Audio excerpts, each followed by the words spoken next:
បាទជំរាបសួរពុកម៉ែបងប្អូននេះហើយជាអ្នកពលករស្រុកគេបងប្អូនខំប្រឹងបែកញើសចស្រាកហើយខ្ញុំសូមផ្ដាំផ្ញើបងប្អូនប៉ូលីសច្រកព្រំដែនឃើញហើយជួយអន្តរាគមន៍ជួយអាណិតជាបរដ្ឋខ្មែរយើងផងកុំឃើញគ្នាមករមិនចេះតែរកបានទេណាបងប្អូនគ្នាប្រឹងដែរជួនកាលយើងមកកន្លែងណាដែលរកបានកន្លែងណារកអត់បានទេបងប្អូនកុំឃើញគ្នាមកនឹងថារកបានពេលគ្នាទៅ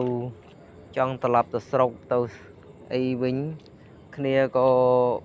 នេះតែបងស្រកព្រំដែនបងប៉ូលីសសូមជួយយល់ឲ្យគ្នាផងចំណាក់ស្រុកមកស្រុកគេមិនមែនស្រួលទេណាបងប្អូនមិនមែនចេះតែរកបានទេបងប្អូនប្រឹងណាស់បែកញើសស្រៈជួនកាលរកបានជួនកាលអត់បងប្អូន